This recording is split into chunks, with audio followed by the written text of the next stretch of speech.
Il est temps pour moi de me confronter à cet exercice, de faire face à ce témoignage. Donc comme tu peux le voir, je suis à mon max, c'est-à-dire en pyjama. Tu me connais. Que je tente de ramener aux soirées en arrivant en soirée en pyjama. Voilà, mais les gens ne comprennent pas ça. Ça, on comprend pas que c'est juste que c'est comme ça que je conçois ma vie. Être où que je sois, être en pyjama. C'est ça la vie, putain. C'est être à l'aise. Moi, je suis à l'aise en pyjama. Voilà, laissez-moi tranquille maintenant. Alors qu'on est là pour parler de coaching et de choses transformationnelles et d'expériences qui ont été un corner de ma vie. Ton coaching a été spécial pour moi. Tu es quelqu'un qui m'a permis de comprendre les choses du point de vue d'une autre réalité qui me correspondait davantage et de me révéler du coup. D'autant plus puisque en fait ça correspondait beaucoup à ma vision des choses, mais par la camisole que je m'étais mise pour pas faire peur ou pas déranger ou pas être mal aimée ou être rejetée par mes proches ou par... Voilà. Je n'osais pas. Et dans un cercle restreint, tu m'as permis de me libérer déjà. C'est-à-dire que avant d'être publiquement qui on est aligné de manière tout terrain, genre être soi-même mais en mode tout terrain, avant d'arriver à cette étape, il y a déjà le fait de se l'autoriser avec soi. Ok. Il y a le fait de se l'autoriser déjà avec une personne, avec deux personnes, etc. Et tu as fait partie de ces personnes avec qui je me suis autorisée de manière à 360 degrés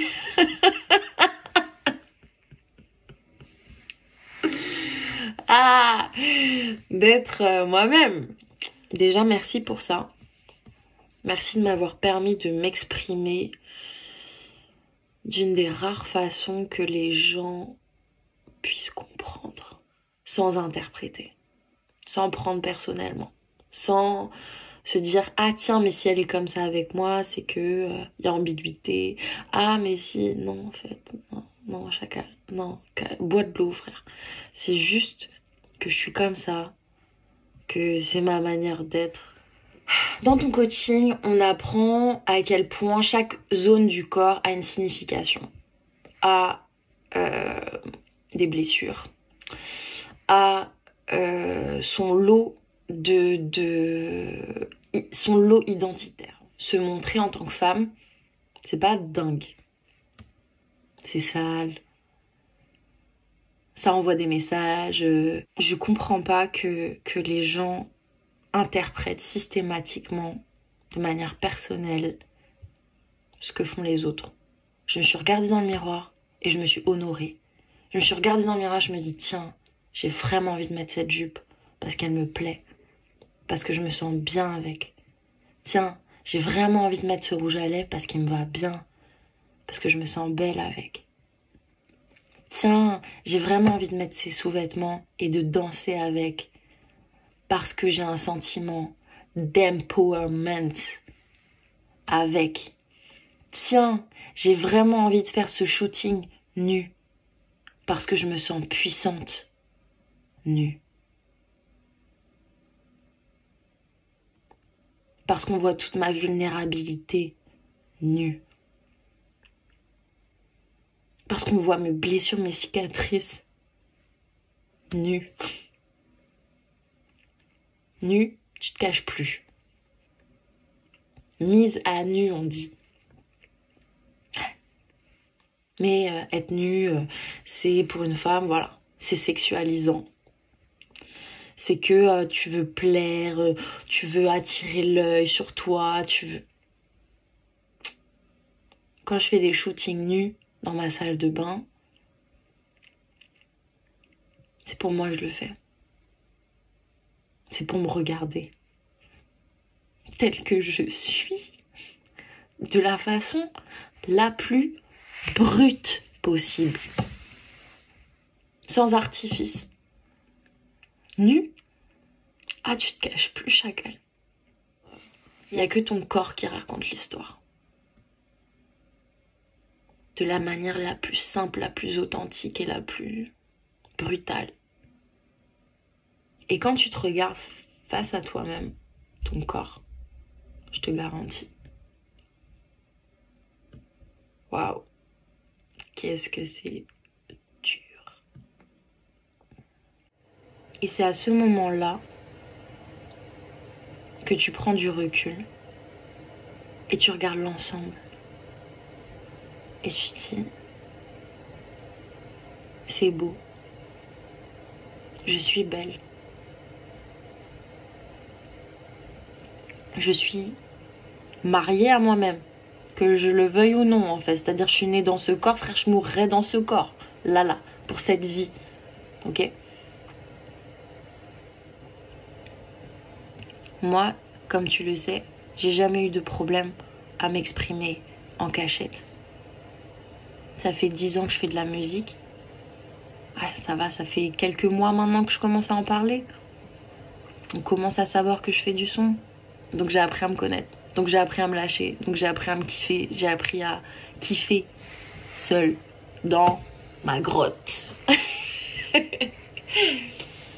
Puis il a fallu un moment sortir de cette grotte parce qu'en fait, je commençais à brûler de l'intérieur. Moi, je m'enfermais à l'intérieur de moi. Je voulais grandir, mais dans la coquille. Péter la coquille, ça nécessite de sortir de l'ombre. Tu m'as encouragée à montrer cette partie de moi féminine. Et je crois que après, même avant la musique, c'est le premier truc que je cache. Cette féminité, cet empowerment dont je parlais à travers mon corps, cette affirmation de ma sensualité.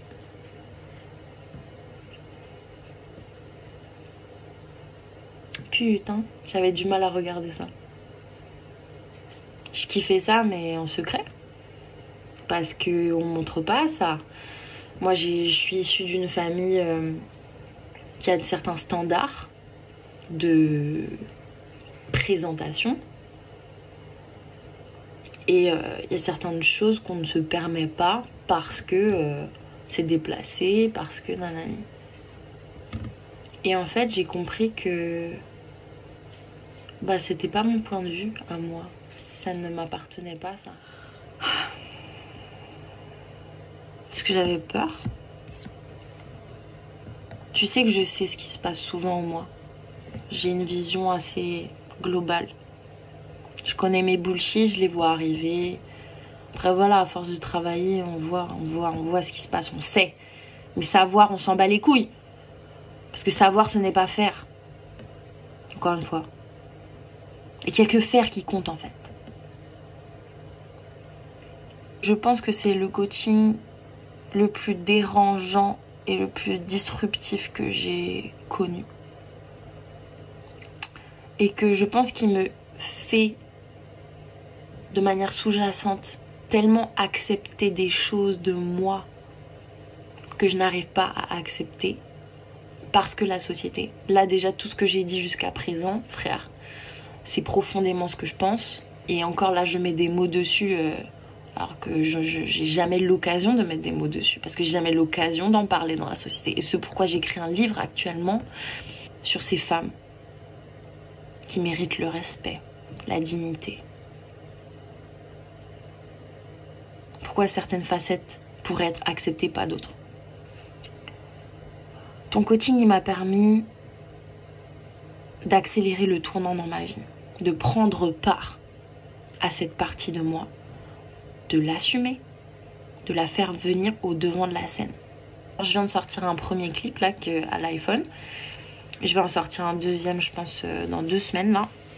Je suis en train encore de réfléchir. Est-ce que ce sera un clip? Est-ce que ce sera 1 minute? Est-ce que ce sera un visualizer? Ou ce sera juste une pochette que je vais sortir. Je vais juste sortir le son en streaming, je ne sais pas. Mais là, l'idée, c'est de me montrer un maximum. De délivrer un maximum, de donner un maximum. Parce que c'est bon, ça suffit. Ok? Et quand je suis venue à ton coaching, c'est marrant, hein, parce que je pense que les gens qui ont déjà fait du coaching, ils savent. Et des fois, tu viens pour une raison, frère. Ce que tu débloques, c'est jamais ce pourquoi t'es venu. C'est incroyable. En fait, ce pourquoi tu viens, c'est un prétexte. Mais en fait, c'est pour travailler d'autres choses que t'es venu voir cette personne. Quand même, Loïs, tu m'as encouragée et t'as été le seul. C'était dur parce que j'étais confrontée au regard des gens. Et ça m'a fascinée. Ça m'a fascinée. L'état de la société. En fait, toi, tu kiffes faire ça. Mais en fait, tout le monde est convaincu que tu kiffes pas faire ça, que t'es exploité, que t'es quelqu'un de perdu dans ta vie. Comment t'es tombé là-dedans? Je suis pas tombée, en fait, j'ai décidé d'être là. C'est un kiff, en fait, à la base. Avant que je te rencontre, c'était un kiff, en fait. C'est pour ça que j'ai créé un livre aujourd'hui. Pour établir un peu les choses, là. Parce que j'ai énormément souffert des projections. Et en fait, qui m'ont dégoûté du truc. C'est fou, hein. En un mois, j'ai vécu 1 an.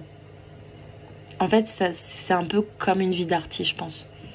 Une vie d'artiste, je te garantis, 1 mois, avec les tournées, avec les enregistrements, avec les papapis, les voyages, et les trucs, et les rencontres, et les séminaires. Mes frères, tu vis pas la même vie que les gens qui sont en 35 heures en CDI, je te garantis. C'est pas le même espace-temps, putain.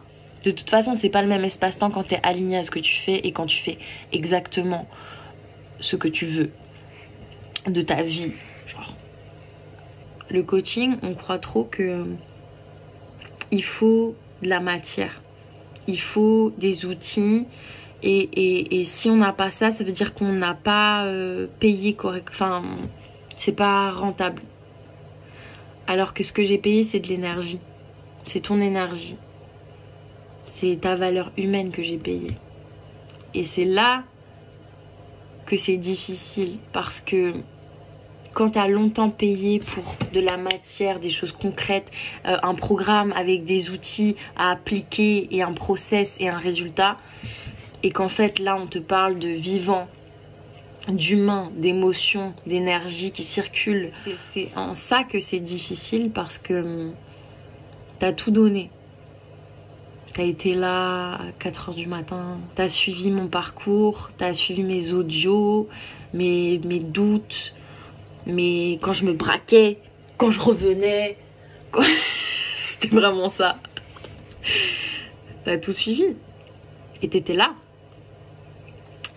Et tu m'as fait faire des choses que je n'ai jamais osé faire. En vrai. L'autre est ton miroir.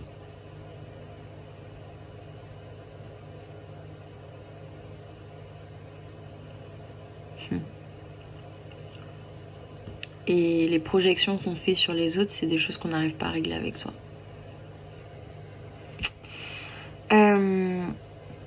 Sinon, ce que j'ai kiffé, c'est que tu m'as fait faire encore une fois des expériences que j'ai jamais osé faire. Tu m'as poussé dans des voies dans lesquelles j'aurais jamais osé aller. Mine de rien, j'ai sorti un clip là. Et je vais sortir un autre clip, et un autre clip. Et un autre clip où tu vas même être là pour m'aider. Je vais sortir du son. Je pense que cette année, elle va être transformationnelle pour moi. Et mine de rien, les graines qu'on a plantées ensemble, elles continuent de voir le jour. Bien sûr que le travail était implémenté avant. T'as fait partie des gens qui m'ont permis de me servir de ce côté, le côté underground de moi, genre ma spécificité, de le prendre en compte dans tout ça, de le ramener dans la direction.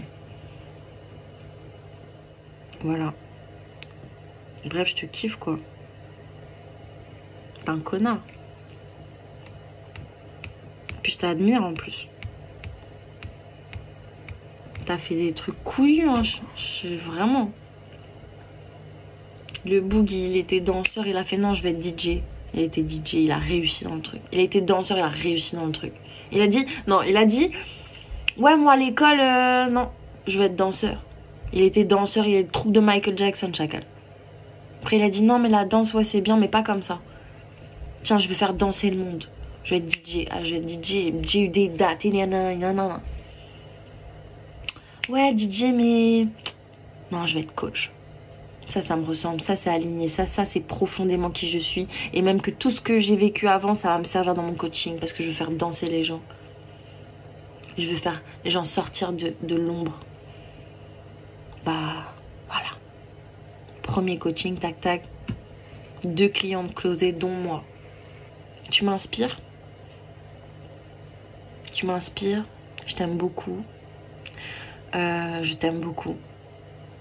Je trouve que t'es quelqu'un de passionnant, d'attractif.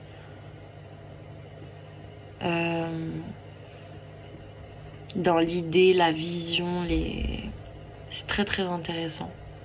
Ça me ressource. Ça me ressource d'avoir autour de moi quand même des gens qui me ressemblent. Parce que si je le reconnais en toi, tu comprends bien que je l'ai en moi. On sait. Voilà. Et ça fait du bien de se retrouver en l'autre. Et quand je te vois, ça me rassure parce que je me dis en fait, ça mérite beaucoup d'amour tout ça. Et je pense que tout ça, ça va nourrir la suite. Ça va non seulement nourrir ma musique, mais aussi nourrir ma présence scénique, ma présence dans les clips, mon corps dans les clips et mon livre qui sort l'année prochaine. Voilà. Après tout ça, Loïs, je voulais te dire merci d'être un coach comme tu l'es, d'être un père comme tu l'es.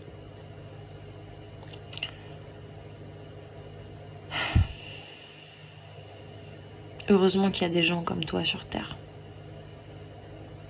Tu aides cette planète.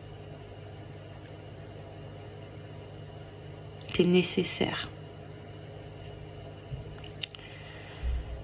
Et moi aussi.